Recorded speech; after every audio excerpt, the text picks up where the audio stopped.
ព្រឹកថ្ងៃអាទិត្យទី29មិថុនាឆ្នាំ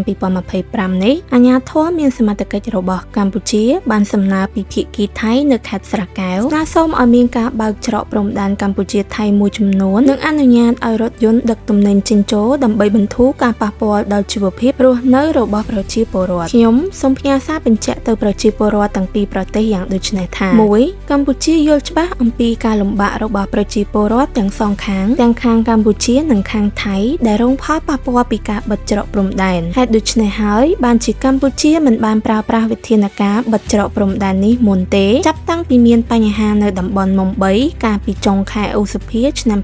2025ព្រោះយើងមិនមានបំណងពង្រីកភូមិសាស្ត្រដែលមានវិវាទឬបង្កបញ្ហាដែលនាំឲ្យប៉ះពាល់ដល់ការធ្វើដំណើរនិងការធ្វើពាណិជ្ជកម្មរបស់ប្រជាជនថៃនិងខ្មែរតាមបណ្ដោយព្រំដែនទេ 2. កម្ពុជាមិនមែនជាអ្នកចាប់ផ្ដើមធ្វើការបិទបើកច្រកព្រំដែនជាឯកតោភាគីនោះទេកងទ័ពថៃបានចាប់ផ្ដើមធ្វើការបិទច្រកព្រំដែនកែសម្រួលម៉ោងបិទបើកនិងកំណត់លក្ខខណ្ឌកម្រិតការធ្វើដំណើរចេញចូលរបស់ប្រជាពលរដ្ឋជាឯកតោភាគីចាប់តាំងពីថ្ងៃទី7មិថុនា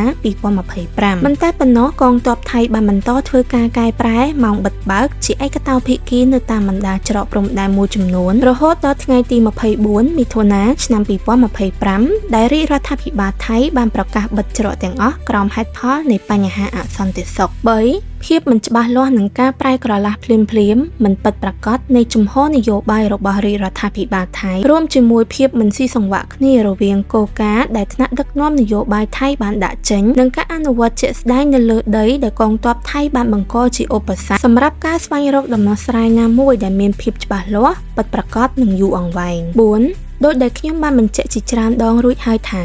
ដំណោះស្រាយពាក់ព័ន្ធជាមួយនឹងការបិទច្រកព្រំដែននេះគឺងាយស្រួលដោះស្រាយទេបើសិនជាភាគីថៃតែបានចាប់ផ្ដើមដាក់វិធានការបិទច្រកព្រំដែនជាឯកតោភាគីពីថ្ងៃទី7មិថុនាកន្លងទៅនេះធ្វើការបើកច្រកព្រំដែនឲ្យដូចស្ថានភាពដើមជាឯកតោភាគីវិញនោះនឹងផ្ដល់ការធានាច្បាស់លាស់ថានឹងមិនមានការបិទបើកជាឯកតោភាគីទៀតនោះគឺជាការស្រេចកម្ពុជានឹងបើកច្រកព្រំដែនខាងកម្ពុជាយ៉ាងយូរ5ម៉ោងក្រោយពីនោះនិយាយឲ្យខ្លីគឺកូនសោស្ថិតនៅក្នុងដៃរបស់ភាគីថៃហើយហេតុដូច្នេះចំពោះអាជ្ញាធរថៃក៏ដូចជាប្រជាជនថៃដែលមានបំណងចង់ឲ្យមានការបើកច្រកព្រំដែនកម្ពុជាថៃឡើងវិញនោះមិនចាំបាច់ស្នើមកកម្ពុជានោះទេសូមស្នើទៅអ្នកដែលមានអំណាចពិតប្រាកដនៅប្រទេសថៃមិនថាជាកងទ័ពឬជាអ្នកណានោះទេឲ្យបើកច្រកព្រំដែនឲ្យមានស្ថានភាពប្រក្រតីឡើងវិញដូចមុនថ្ងៃទី7មិថុនាឆ្នាំ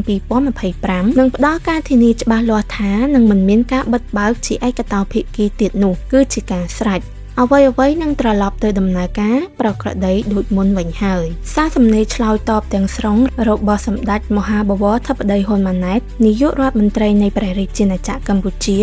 ចុះនៅថ្ងៃទី29ខែមិថុនាឆ្នាំ